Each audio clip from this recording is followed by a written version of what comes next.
Voy a presentar a dos personas. Una de ellas no está aquí presente, va a estar entrando y saliendo, que es nuestra querida Estela, bailaora de bolera. Así que las presento a las dos a la vez. Ella es Idoia, Estela entra y sale. La que entra y sale es Estela, ¿vale? Bueno, pues tenemos hoy con nosotros a Idoia Murga Castro. Ella es doctora en Historia del Arte con mención de doctorado europeo y premio extraordinario. Es titulada en danza clásica por la Royal Academy of Dance y la Imperial Society of Teachers of Dancing. Es jefa del Departamento de Historia del Arte y Patrimonio del Instituto de Historia del CSIC. Comisaria de exposiciones como Poetas del Cuerpo, La danza de la Edad de Plata. Es coeditora de publicaciones como Tras los pasos de la sílfide. Actualmente es investigadora principal del proyecto europeo Consolidator Grand Spain on Stage y ha sido reconocida con el Premio Nacional de Investigación para Jóvenes María Moliner en Humanidades. Por su parte, Estela Alonso, que la vais a ver enseguida, es bailarina solista del Ballet Nacional de España, del que forma parte desde 2015. Especialista en la disciplina de escuela bolera y fiel defensora y difusora de esta especialidad, con la que ha creado su primer espectáculo en solitario, A mi manera, 2.0. Actúa en numerosos tablaos, interpretando la escuela bolera a través de los diferentes ritmos flamencos. Lleva desarrollando y trabajando esta idea desde 2013, con la que obtuvo el premio Bailarina Sobresaliente en el Certamen de Danza Española y Flamenco de Madrid. Que lo disfrutéis. Muchas gracias.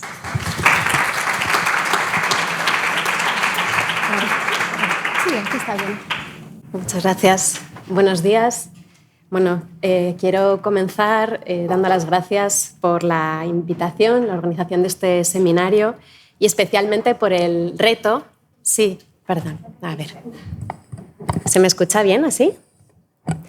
Y como decía, quería dar las gracias especialmente a Esther por el reto también que supuso la propuesta de hacer esta intervención conjunta entre Estela y yo, y tener la oportunidad de conocerla, de poder intercambiar y establecer ese diálogo, ¿no?, entre la práctica artística y la investigación histórica, que es de alguna forma lo que queremos entrelazar aquí, ¿no?, en torno a esa pervivencia de los legados boleros en la creación contemporánea. Para ello hemos partido de una revisión historiográfica que ha buscado analizar esas estrategias que llevaron a la codificación de este tipo de danza asociada a una identidad nacional, con intersecciones desde perspectivas de género, étnicas, de clase, ¿no?, un poco al hilo de cuestiones que surgieron ayer en diferentes intervenciones. En esta hemos tratado de construir este marco general a partir de una serie de conceptos clave y preguntas comunes que proponen abordar a partir de una selección de casos de estudio entre los siglos XVIII y XXI, ¿no?, todas estas cuestiones, ¿no?, estos siglos comunes.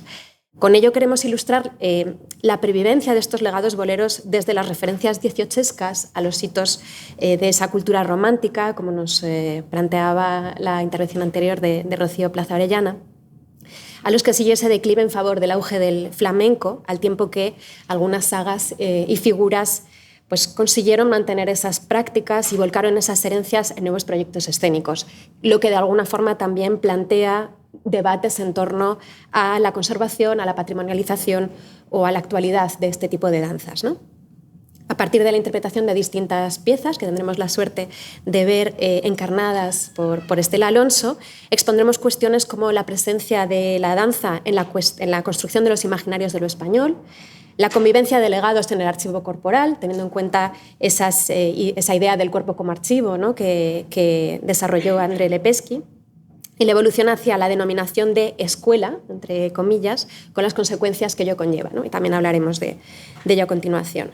Por último, abordaremos la incorporación reciente de ese repertorio bolero tanto en la escena actual como en los tablaos flamencos, a través de figuras como la de la propia Estela Alonso, ¿no?, como reconocida coreógrafa e intérprete. Y de este modo, planteando esa convivencia entre las herencias boleras y la práctica flamenca, pretendemos arrojar luz a algunas de las claves desde las que, en la actualidad, la creación contemporánea puede dialogar con el pasado y pensar la historia a través del cuerpo danzante.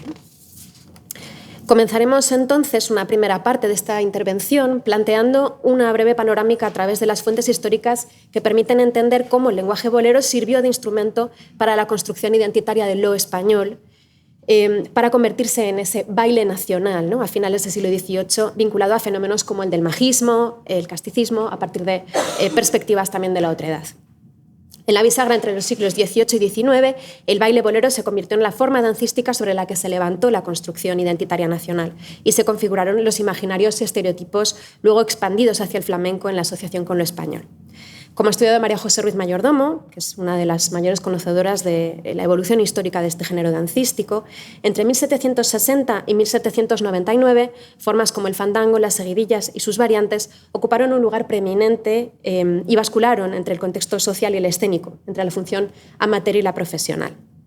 Desde 1792, a juzgar por su presencia en las fuentes escritas, el bolero logra consagrarse a través de la apertura de academias y escuelas, de la práctica en todos los estamentos sociales y de una fuerte presencia escénica en el teatro breve, en sainetes e intermedios.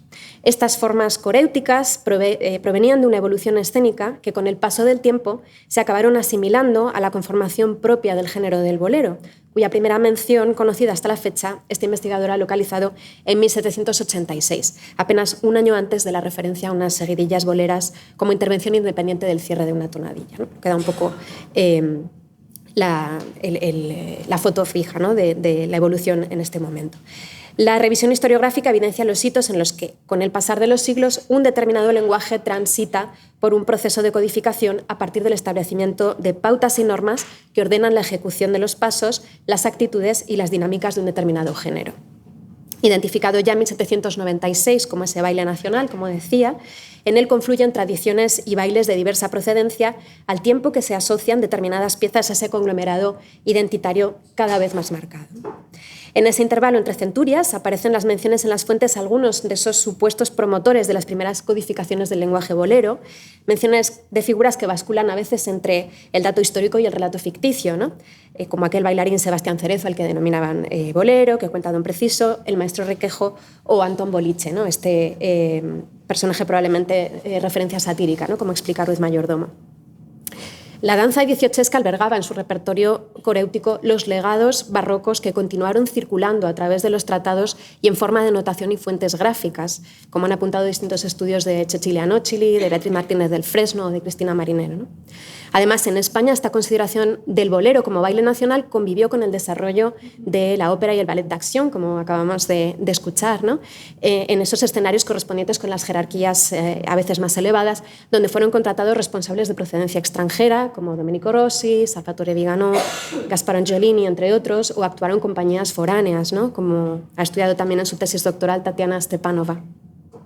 Las fricciones entre lo que se consideró nacional frente a lo foráneo se proyectaron fuertemente en el contexto artístico, especialmente a raíz de la Real Orden de 1799, que prohibió el trabajo de artistas extranjeros y fomentó espectáculos, y cito, sin otros bailes que los propios y característicos de estos reinos, ¿no?, fin de cita.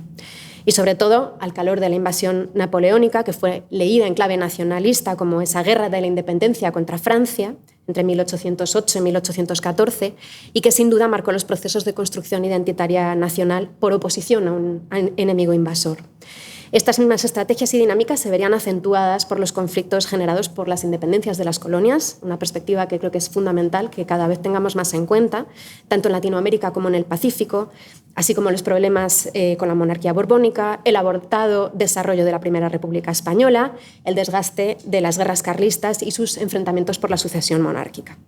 El relato por la identidad nacional ocupó una preeminencia clave en la configuración ideológica y propagandística, que permeó en las formas coréuticas, en la corporalidad y en los imaginarios asociados a ellas como instrumentos de legitimación y autoridad, recurriendo, por tanto, a la otredad como arma política. En el meollo de la circulación de nuevas corrientes ilustradas, de descripción y clasificación de afán enciclopedista, la confrontación entre tipos, clases sociales y modas es patente en la difusión de referencias gráficas y escritas a majos y majas, petimetres, currutacos, madamitas y boleros, ¿no? Cada estrato social mostraba en sus formas de vestir, hablar y bailar sus propios gustos, ¿no? Vemos aquí estos famosos elementos de la ciencia contradanzaria de Don Preciso, ¿no? Sin embargo, poco a poco, frente a otras formas dancísticas que se consideraron foráneas, el bolero logró su apogeo ligado al movimiento del magismo, surgido en la segunda mitad del siglo como reacción a modas asociadas a veces a lo francés, a lo inglés, a lo italiano, ¿no? Además de propagarse por las clases populares, el elemento más exitoso del magismo fue la utilización por parte de las clases altas a modo de maniobra política que permitió construir unos imaginarios colectivos del pueblo español basados en valores castizos que generaron aceptación, un fenómeno que estudia en profundidad la tesis de Laura Pérez Hernández. En 1789, mientras en Francia el proceso revolucionario daba sus primeros pasos, Marcos Tellez Villar grababa una conocida serie de 6 estampas iluminadas dedicadas a las seguidillas boleras, que ilustraba, al decir de Amalia Descalzo, todo un repertorio de poses e indumentarias de majos, aquí encarnados por miembros de las clases acomodadas imitando las modas populares, pero con detalles elegantes, como muestra el uso de la vestimenta a la moda, valiosos complementos como esos tocados o los châtelains, los relojes, ¿no? Además, como ha identificado la profesora Guadalupe Mera, los intérpretes representados muestran una formación dancística académica y una posición social, ¿no?, de esa burguesía acomodada. En 1801, el artista Antonio Rodríguez incluyó también al bolero y la bolera en esa colección general de trajes que en la actualidad se usan en España, seguida de otros 2 volúmenes dedicados a los trajes que usan actualmente todas las naciones del mundo descubierto, así se titula. A partir de sus dibujos se grabaron además multitud de estampas que, en colaboración con el trabajo de otros colegas, conformaron un imaginario de tipos codificados del contexto español de este cambio de siglo. Y en los distintos ejemplos aparecen ya arquetipos como el de la maja y el manjo, la gitana, la bolera, el bolero. Resulta interesante además poner en este contexto la aparición de estas estampas junto a otras que representaban tipos que venían tanto de otras regiones, diferentes regiones ibéricas, junto a los de las colonias americanas, como la esclava puertorriqueña o la criolla peruana, o algunos ejemplos de pinturas de castas, ¿no?, reflejo de esa racialización y esos procesos de mestizaje propios del sistema colonial y comunes en el pensamiento ilustrado en transición hacia el romanticismo, ¿no?, que, como digo, creo que es importante que tengamos en el foco. Por tanto, es evidente cómo esta danza se estaba codificando junto al resto de elementos culturales que la acompañan en un contexto de enorme diversidad, de hibridaciones, de retroalimentaciones y de desplazamientos que paradójicamente persiguen a su vez esa codificación, esa categorización, tipificación, ¿no?, y definición construida en contraposición al otro, ¿no? A su vez, la basculación entre lo escénico y lo social se manifestaría a través de la proliferación de encuentros como el baile de Candil o el fandango de Candil, rastreable en distintas fuentes del teatro breve desde mediados del siglo XVIII. Y recalco este género por la importancia que vamos a ver que tiene también para ser un referente en artistas como la propia Estela Alonso, ¿no?, como vamos a comentar. Fue en estas formas teatrales breves, también consideradas tradicionalmente por la historiografía como menores, como sainetes, tonadillas, zarzuelas y entremeses, en las que la danza forma una parte fundamental, donde se ha conservado también una fuente y una información muy interesante con referencias a esta danza de la época, ¿no? Pero bueno, para el momento en el que el coreógrafo de origen francés Antonio Cairón se estableció en Madrid y publicó su tratado en 1820, el bolero ya se había convertido en la máxima expresión de una identidad dancística nacional. Pese a reconocer haber traducido referencias francesas, conformó un compendio de pasos, formas y variantes de danzas españolas y extranjeras, es decir, que su contribución radica también en esa definición de lo que se consideraba nacional del baile en contraposición a lo que debería asociarse a lo foráneo, ¿no? 15 años más tarde, la participación de Fernando Sor en la Encyclopédie pittoresque de la musique confirmaba el proceso de enunciación de esta manifestación dancística, acompañada del correspondiente ejercicio genealógico de búsqueda de la legitimación de su raíz cultural e histórica. Desde entonces hasta hoy, esto es una muy breve panorámica, pero nos sirve de punto de partida, ¿no? Vemos cómo parte de esos legados ligados a la construcción identitaria se han transmitido en forma, a veces, una pequeña selección de piezas como repertorio cerrado, a través de la enseñanza reglada, impuesta en el estudio de los conservatorios, como un corpus histórico de lo que en los años 40 del siglo XX se conoce como la escuela bolera, ¿no? Una terminología, como trataremos más adelante, con una serie de implicaciones sobre las que merece la pena reflexionar. Y como ejemplo de ello, Estela Alonso va a interpretar a continuación el Olé de la Curra, ¿no?, una de esas piezas mantenidas, como digo, que aquí va a adaptar también, como vemos, pues al espacio del que disponemos y también en su duración, pero que ha tratado de incluir todos los pasos representados, ¿no?, propios de esta danza. Voy a poner la música y enseguida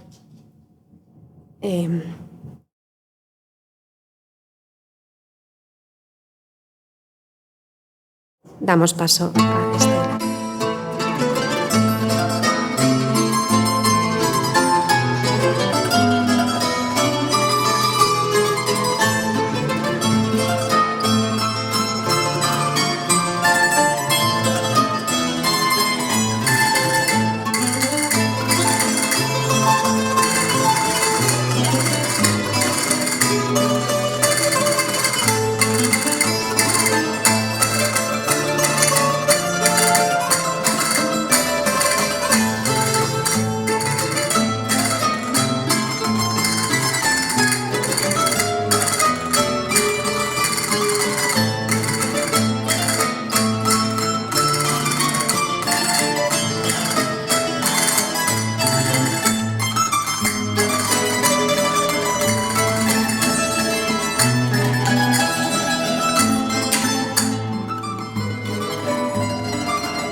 Muchas gracias. Qué lujo es contar con este complemento, ¿no?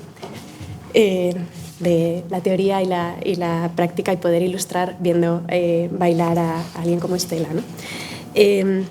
Bien, continuamos con este segundo bloque con el que vamos a tratar la construcción de una serie de conceptos alrededor de los legados boleros durante el romanticismo a través del caso de estudio de la cachucha, que sin duda es una de las piezas más conocidas en este contexto. Y qué bien haber podido intervenir después de Rocío, que ya pues, ha abierto y ha comentado tantas cosas que nos vienen muy bien para poder continuar por ese camino, ¿no? Matizando y sobre todo al hilo del siguiente ejemplo que vamos a ver interpretado por Estela, ¿no? Con el auge del pensamiento romántico, la mirada orientalista y colonizadora desde el extranjero es apreciable en la producción plástica, con ejemplos como los conocidos grabados de Gustave Doré para ilustrar los textos de Charles Daville, que incluyen varias escenas dancísticas y, por supuesto, los bailes de Candil, ¿no? Instrumentos como el álbum de fotografías de obras de arte españolas de Logont y compañía servían para difundir un imaginario de la danza popular española en la que los bailes del pueblo gitano cobrarían un lugar preponderante y frecuentemente exotizado, ¿no? Como se aprecia en el cuadro del pintor francés Jules Jean Rougeron. La construcción de lo español impregnó gran parte de los imaginarios exóticos que nutrieron las ensoñaciones orientalistas de las artes y las letras desde otras geografías europeas, ¿no? Y aquí también vemos pues, estos productos de mercado que, de nuevo, volvemos a esa vestimenta con el satén rosa, ¿no?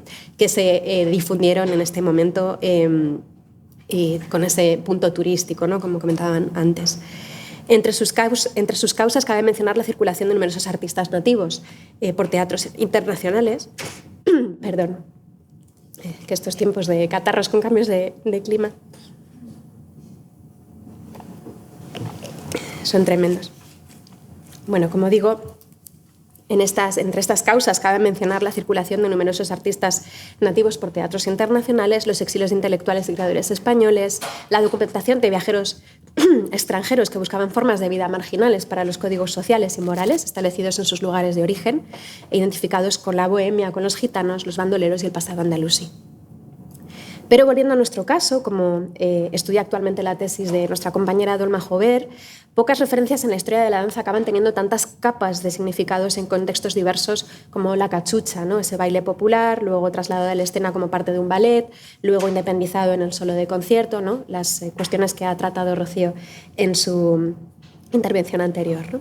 Y para comentar estas cuestiones que tienen que ver con cómo esta pieza y este rescate se ha podido llevar de diferentes formas, a veces con un carácter más arqueológico, otras como recreación, ¿no? Inspiración para nuevas piezas, invito a Estela, si ya está por aquí, está ya cambiada, para que podamos iniciar un diálogo. Buenos días a todos. Bueno, pues queríamos a partir de aquí, ¿no? De este diálogo, pues comentar un poco la pieza que vas a ejecutar, a interpretar a continuación. Bueno, si nos puedes contar, si quieres presentarla tú y hablar de esas raíces y esos legados boleros, ¿no? Sí, la pieza que voy a interpretar a continuación, bueno, creo que Ido ya lo ha explicado, pero bueno, siempre todo es una adaptación al espacio en el que estamos, el lugar, el tamaño y demás. Es una versión de La Cachucha que ha creado Rubén Olmo, director del Ballet Nacional de España, basado en esa inspiración de esta cachucha que comentábamos que sirve de referencia, ¿no? Como para la escuela bolera. Es una reinterpretación tanto coreográfica como musical que ha contado con la composición orquestada del maestro Manuel Bustos. El vestuario también es de Roger Salas, que se creó para Arantxa Argüelles en una interpretación que hizo de La Cachucha, creo que recordar en 1992. Y es con los pasos que caracterizan a esa cachucha que, bueno, como hemos dicho, como ha explicado, servía de referente Carla Fracci a nivel audiovisual con un vídeo, o esas imágenes que tenemos de Fanny Esler. Usando esos pasos lo reinterpreta traídos a la técnica, ¿no? Y a la actualidad, sin perder esa esencia que connota, ¿no? Esta cachucha. Uh-huh. También lo que me parece interesante justo de esta pieza es precisamente, y nos lo comentaba ya Rocío en su intervención, ¿no? Casi como de alguna forma sirve de juego de espejos, ¿no? De cómo se van conformando esos imaginarios entre lo que se considera que es nativo frente a lo foráneo, cuando en realidad lo que está condicionando también esa imagen es una bailarina austríaca bailando en París dentro de un ballet, ¿no? Y está configurando un icono, ¿no? Que luego es del que se reapropian otras bailarinas españolas, ¿no? Como de alguna manera esos referentes van pasando, ¿no? Capa por capa a lo largo de la historia, y cómo bueno, se reconstruye, ¿no? Con esa idea arqueológica a través de estas investigaciones de Anne Hutchinson a través de la notación de Thor, ¿no? Y cómo esas diferentes recreaciones, ¿no? Aquí hemos traído un par de ejemplos, no sé si nos va a dar tiempo a verlos, pero que ejecutan Barbieri o Fracci, ¿no? Sí, son algunos de los referentes visuales que para un coreógrafo como Rubén Olmo le pueden servir, ¿no? de inspiración. No sé si de alguna manera quieres hablar tú también de qué significa también de alguna forma dialogar con esos materiales, ese pasado, a través de esta pieza coreografiada en la contemporaneidad.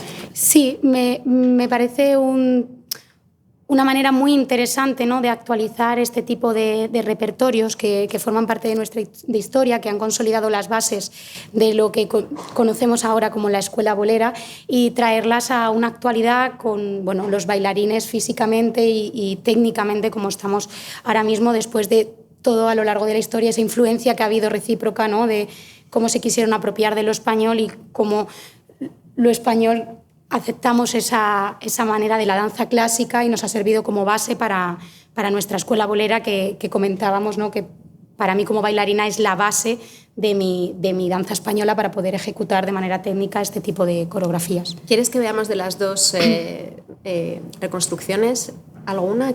Ponemos la de Fracci, por ejemplo, sí, ¿no? Que es extracto. Para la que Rubén Olmo, ¿no? Se ha inspirado, sí.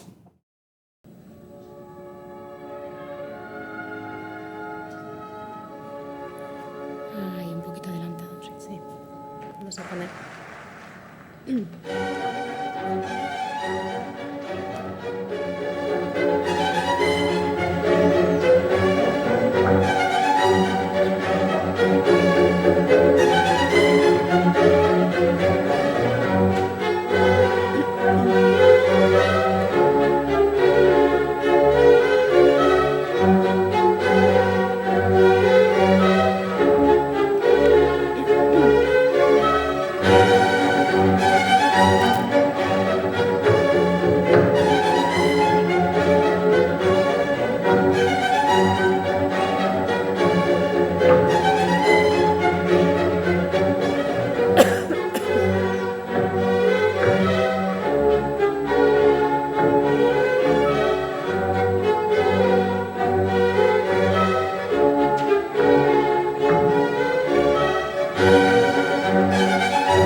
Bueno, vais a poder comprobar en la propia coreografía cómo esos pasos están introducidos de manera pues, bueno, modificada en orden, incluso en estilo, ¿no? Con unos brazos más redondeados, más característicos de esa escuela bolera que se ha ido conformando, ¿no? Con sus quiebros característicos, sus brazos más redondeados y ejecutando una técnica de pies digna, ¿no? de la danza clásica.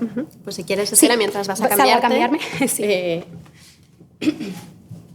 Sí que me gustaría recalcar aquí cómo vemos como de alguna forma la danza española está haciendo de esa danza otra, ¿no? Frente a los modelos que en ese momento el ballet romántico estaba encarnando, ¿no? Esa idea de la sílfide etérea, ¿no? Esa danza aérea que de alguna manera aquí encuentra esas referencias a la tierra, ¿no? Esa danza mucho más terrenal que se asocia, por otro lado, esos códigos morales desde el orientalismo, ¿no? Esos mundos que se soñaban desde otras geografías europeas hacia lo español, ¿no? Mirando a ese pasado árabe y judío, a sus vínculos africanos, ¿no? Que vamos a ver cómo luego continúan en los relatos del tardorromanticismo y en esos momentos coetáneos al desmoronamiento del sistema colonial, ¿no? De alguna manera aquí también vemos raíces que podríamos retrotraer a otros tiempos, ¿no? De la historia. Por ejemplo, las investigaciones que está llevando a cabo el proyecto dirigido por Licha Butá sobre la danza medieval hablan ya de ese esquema bienario con matices, de nuevo, ¿no? Siempre tenemos que matizar en este contexto, pero bueno, sirve un poco para la conformación de estos imaginarios, ¿no? Como la ataxia, el desorden, ¿no? Está recibiendo las herencias de ese ritual tardo antiguo que se asocia al mal, al pecado, frente a una danza ordenada, más estática, más lineal, más contenida, ¿no? Asociada a estructuras eclesiásticas, ¿no? De alguna forma esa idea de la danza otra que se va a llevar a lo morisco, ¿no? A esas raíces también con lo hispano-musulmán, se puede conectar luego con esas miradas que desde los orientalismos del XIX se hacen, ¿no? Hacia la danza española o a los imaginarios de lo español, ¿no? Esas corporalidades que están íntimamente asociadas. No sé si está ya Estela lista, pero si no, querría leer también una pequeña cita del Voyage en España de Théophile Gautier, que es resultado también de ese juego de espejos, como decía, de lo que los viajeros románticos muchas veces iban buscando en España, ¿no? Cuando bueno, pues, frustra un poco por la imagen que realmente obtiene luego al ver danzas españolas en España, ¿no? Y es una cita bastante conocida, pero que quizá al relacionarla con la cachucha de Esler tiene también otro sentido. Y dice: así les pareció el bolero a dos pobres viajeros enamorados del color local. Los bailes españoles solo existen en París, como las conchas, que solo se pueden encontrar en los vendedores de curiosidades y nunca a la orilla del mar. Oh, Fanny Esler, que ahora estás en América entre los salvajes. Incluso antes de ir a España, sospechábamos que eras tú quien había inventado la cachucha. Creo que es bastante representativa, pues, tanto de esta idea de la turistización, de qué consideramos que es auténtico, y también esta circulación, ¿no? De las bailarinas extranjeras, españolas, por los diferentes circuitos escénicos transnacionales, ¿no? Estela, no sé si estás ya, porque así es un poco, creo que además tenía más elaboración. ¿Estás? Sí. Ah, perfecto, pues vamos a poner ya la música.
Muchas gracias.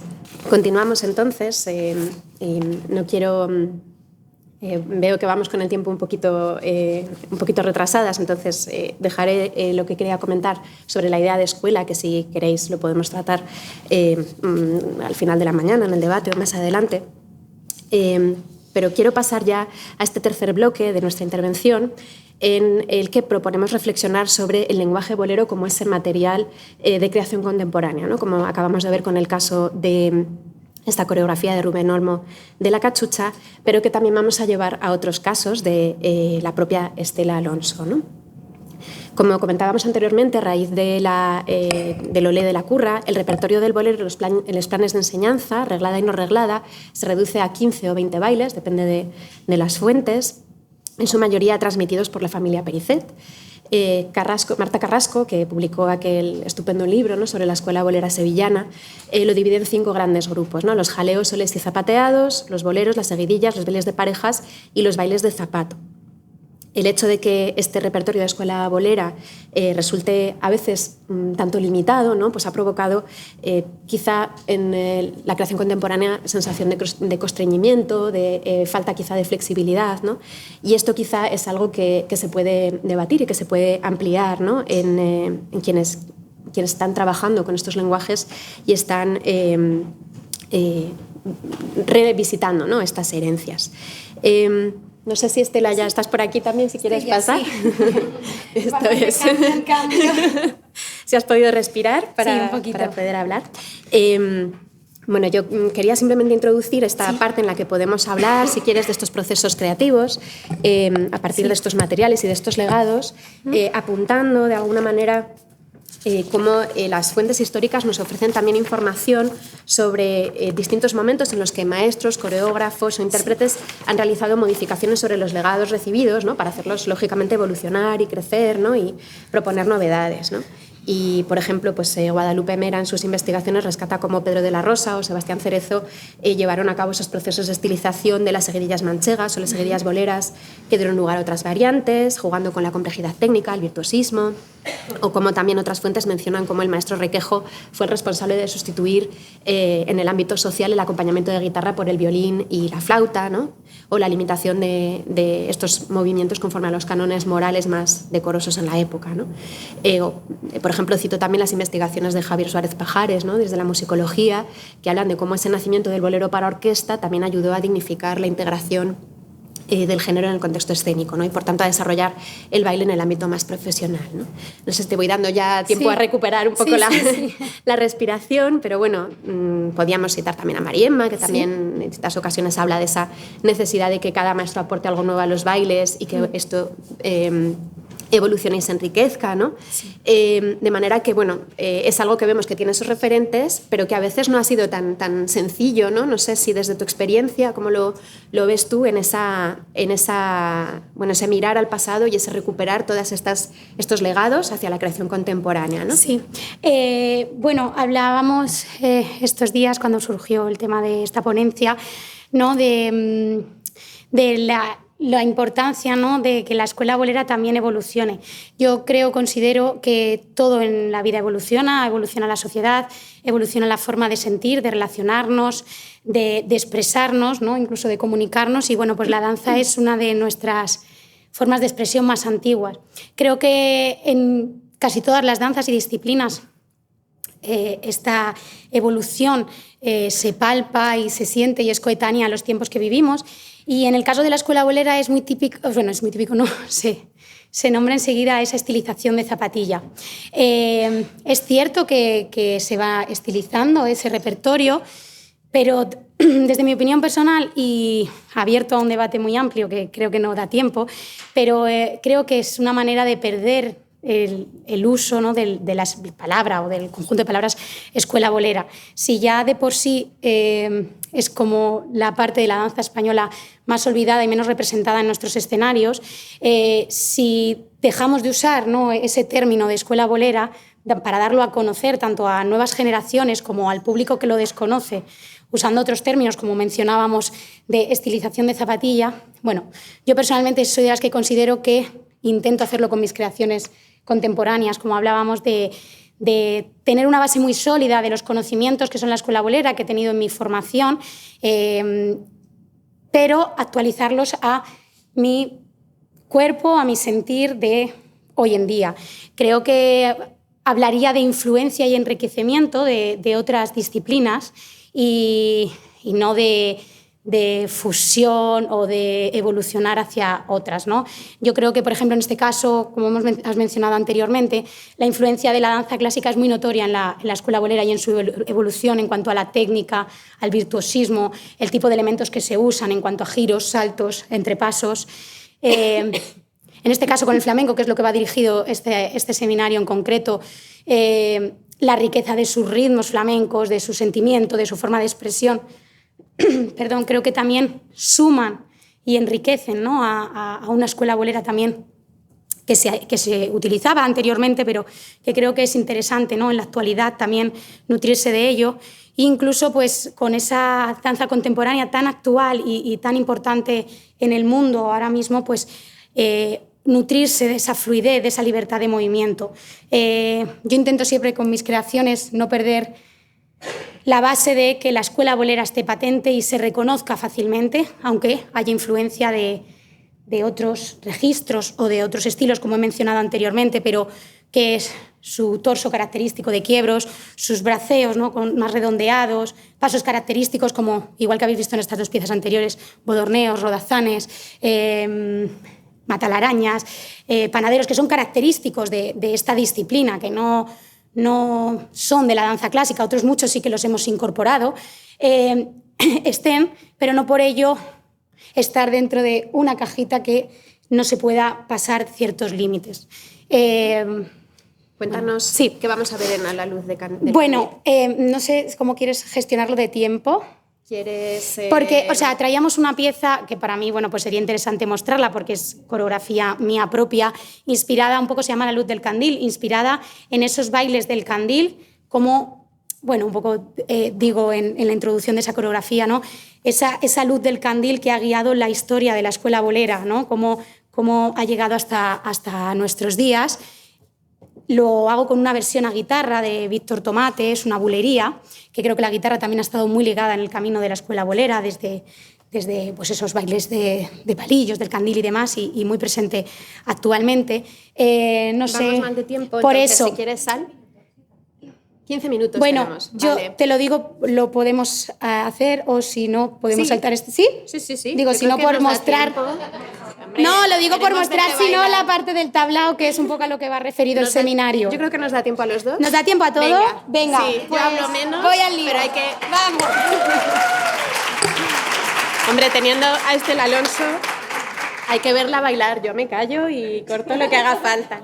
Pero bueno, mientras ella se cambia, sí que quería también traer a colación cómo en este uso de los legados boleros en la creación contemporánea, cómo entronca con una fuente que leí también en una de las investigaciones de Guadalupe Mera, que habla de Antonia Molino, que fue una coreógrafa bolera que hacia 1814 ya se sabe que compuso Elena y Orcano y, bueno, además de compartir escenario con otros bailarines españoles y extranjeros, ¿no? Con lo cual me parece interesante cómo se van también bueno, encontrando esas referencias a este tipo de coreografía por parte de una mujer en esta época, que no es tan frecuente, desgraciadamente, ¿no? Por el momento, ¿no?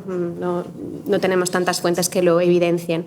Y ya en la parte un poco, quizá, no sé si de salseo o así, yo es algo que desconocía y que lo leí en estas fuentes, en esta investigación de Guadalupe Mera, recoge cómo mesonero romano se refiere a la relación que tuvo esta Antonia Molino con el conde de Moctezuma, que era el corregidor de Madrid, que desató una serie de coplas y la transmisión oral que luego derivó en esa relación entre el corregidor y la molinera. De alguna forma, los legados que llevan hasta el sombrero de tres picos, ¿no? Que me pareció interesante ver cómo estos legados boleros llegan incluso a esta pieza tan fundamental del repertorio de la danza española, revisitada desde múltiples ángulos, ¿no? Es decir, que al final pues todo está un poco inventado. Estela, ¿estás ya? ¿No? Bueno, pues mientras tanto sí que querría introducir simplemente esta idea de cómo el concepto de escuela que se genera en los años 40 del siglo XX, es decir, en plena posguerra, en pleno franquismo, de alguna manera está condicionando una percepción y un relato de todos estos legados boleros de una manera muy determinada, ¿no? Y creo que es importante que ahí haya más investigaciones que de alguna manera analicen cómo se han construido estos relatos, ¿no? Y simplemente quería traer la definición de escuela de la Real Academia Española, de su diccionario, cómo la escuela es la doctrina, principios y sistema de un autor o conjunto de autores, así como el conjunto de rasgos comunes y distintivos que caracterizan las obras de un grupo, de una época o de una región, ¿no? Y como toda doctrina, pues en calidad de enseñanza que se ofrece para la instrucción de alguien es necesaria la existencia de una autoridad que encarna la competencia, el crédito, que dice lo que está bien y lo que está mal, ¿no? Lo que es correcto, incorrecto, la técnica que debemos traer o no. Es decir, quien tiene la legitimidad ejercida también sobre la materia, ¿no? Y por eso, ya digo, no vamos a abrir ahora ese melón, pero bueno, ahí lo dejo. Es una cuestión que ha generado un debate interesante y que, si queréis, pues lo podemos comentar más tarde. Creo que ahora sí que está Estela, así que ahora sí.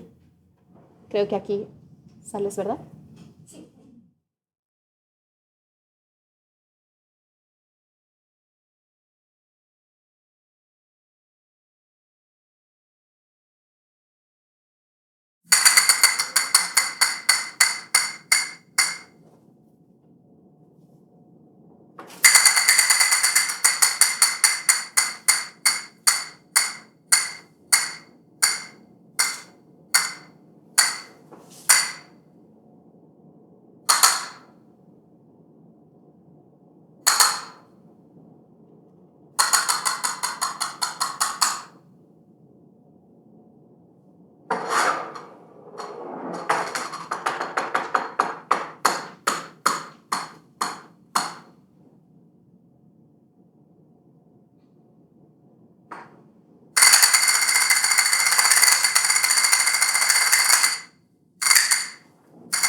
Muchas gracias. Pues terminamos ya este último bloque, Sí, ya fenomenal.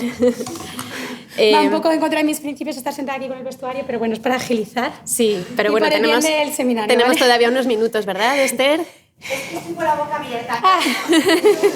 Bueno, Yo creo que merece la pena 5 minutillos para que podamos hablar también de esta presencia de la danza bolera en el tablao en la actualidad, ¿no? Sí.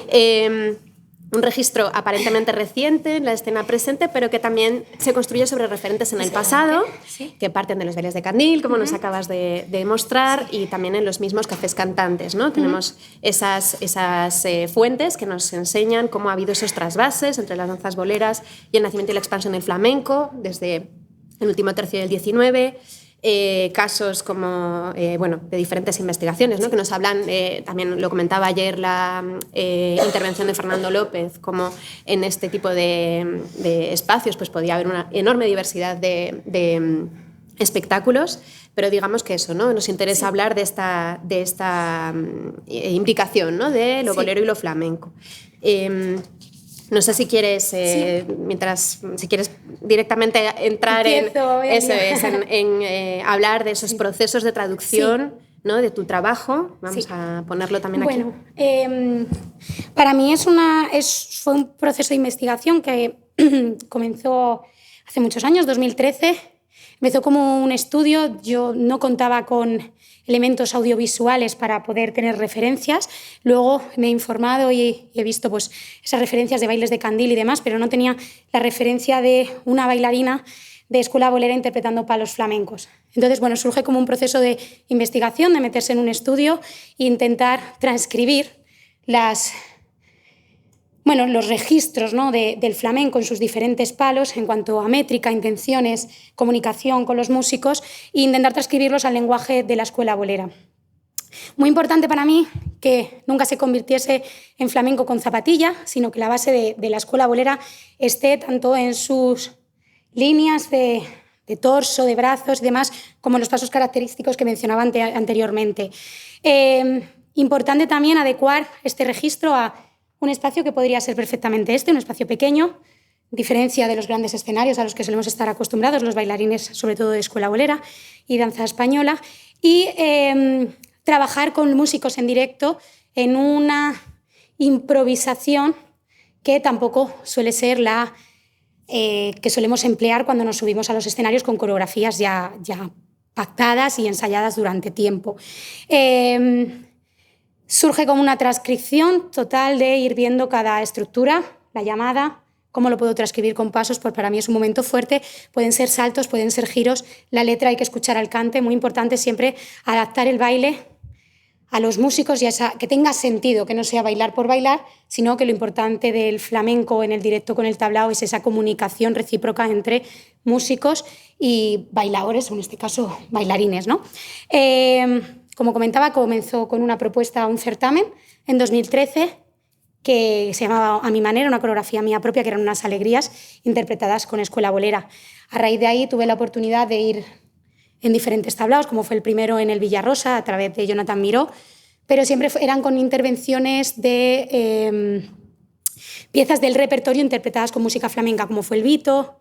Más tarde en Corral de la Morería interpreté el ímpetu de Paco de Lucía, Maestranza de Manolo Sanlúcar, es decir, eran piezas pactadas llevadas de la escuela bolera al tablao. Fue más tarde, con el paso del tiempo, ¿no? Yo creo que los tablaos pues, fueron viendo la repercusión que tenía, tanto a nivel de público como sus programadores, de que les guste y poder mostrarlo, que se ha ido abriendo un poquito ese campo de poder hacer esos palos flamencos que, bueno, yo sí que había seguido interpretando en teatros, pero dentro como de un espectáculo, de una gala o algo más concreto. Algo más en concreto, pues sí, yo he ido como intentando resumirlo todo mucho. Sí, fenomenal. Luego, si surge en el debate, podemos continuar. Pues si quieres ir a cambiarte mientras tanto. Voy a interpretar un mini extracto de Unas alegrías.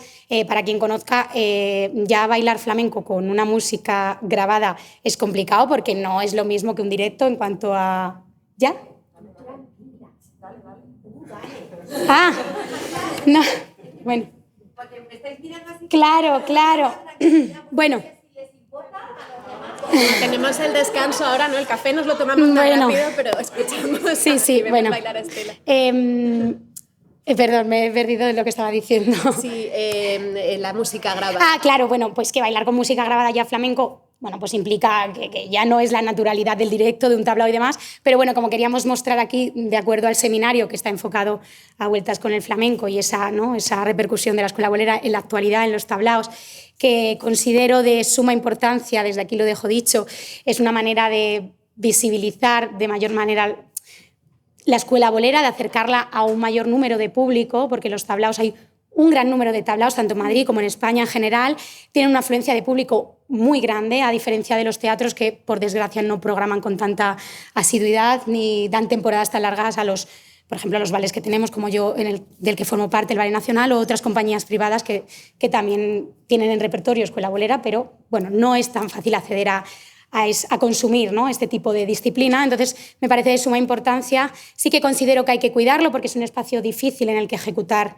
la escuela bolera por las condiciones que comentábamos, y que creo que está en mano tanto de los intérpretes como de los programadores, ¿no?, el cuidar eso y que, bueno, se mantenga, desde mi punto de vista, la esencia de la escuela bolera. Sí que hay cabida a la evolución, sí que hay cabida a que diferentes intérpretes lo interpreten o la defiendan de diferentes maneras. Yo siempre defiendo, pues, como es mi sentir, con el máximo respeto siempre sobre todo al flamenco, a su historia, a los bailadores, a los músicos que me acompañan y al público, por supuesto, que es el que, bueno, nos alimentáis también a los artistas.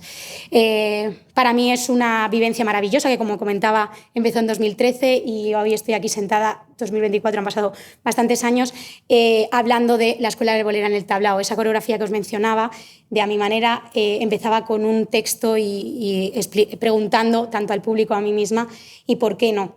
¿Y por qué, si yo siento la escuela bolera con música flamenca, por qué no la puedo interpretar o por qué no se podría llevar? Bueno, comentando con Idoia, que ha sido muy bonito este proceso con ella, ciertas citas que me mencionaba de Mariemma, ¿no?, que por qué no a lo mejor traerlo a los tablaos, esos cafés cantantes y demás, pues me parece para mí, claro, como bailarina de escuela bolera, un avance, ¿no?, tanto para la sociedad como para los artistas, porque es una manera de generar más empleo y, como digo, para el público de ofrecer escuela bolera de manera más asidua.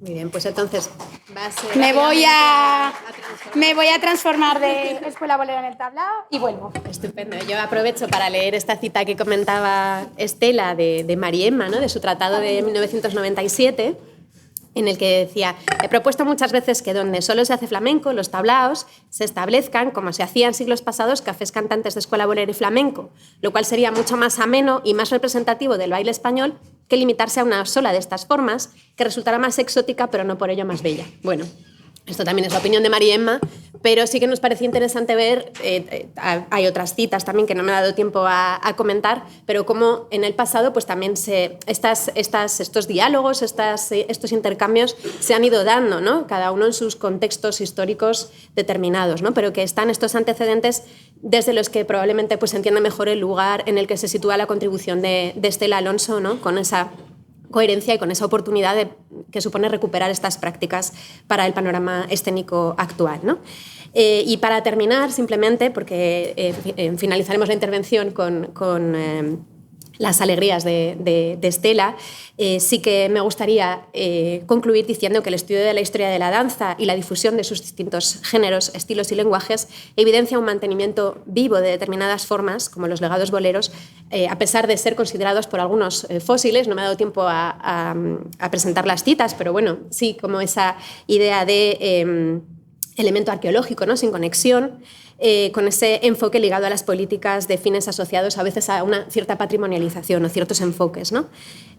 Las genealogías heredadas desde el XIX a través de las bailarinas boleras sevillanas, los Pericet, las escuelas, academias de las diferentes ciudades, figuras destacadas como Antonia Mercé la Argentina, Pilar López, Mariemma, Trini Borrul, Elvira Lucena, Joan Magriñá, María de Ávila, José Udaeta y un largo etcétera, ¿no?, son las raíces, ¿no?, con los que se ha seguido continuando hasta la actualidad y que demuestran cómo, al margen de consideraciones como pureza, autenticidad, ¿no?, siempre discutibles, son legados vivos con los que todo el potencial para dialogar y expandirse en la creación contemporánea tradicional, ¿no? Y de igual manera que podemos disfrutar del repertorio clásico de cualquier lenguaje dancístico con una cierta historia y una evolución pensemos de Bournonville a Forsyth, de la Macarrón a Rocío Molina, deberíamos seguir una lógica análoga que permita trabajar con los legados boleros desde aproximaciones a veces más arqueológicas, otras más libres, pero complementarias, ¿no? Y que nos permita disfrutar de esta creación contemporánea. Y en todo caso entender las construcciones culturales en sus respectivos contextos y en su historia para evitar la perpetuación de determinadas inercias y miradas, de identidades a veces impuestas, a veces monolíticas,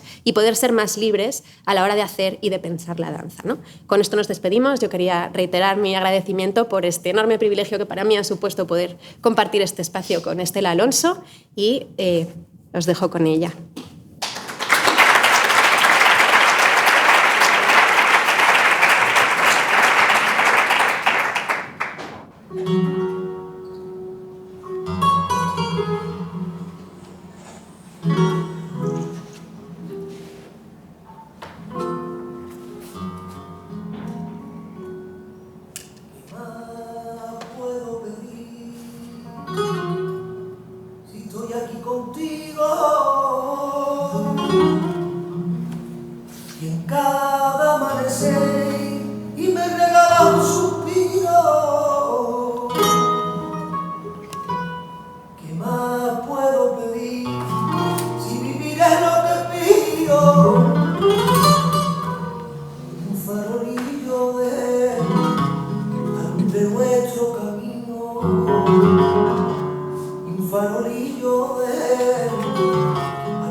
Gracias.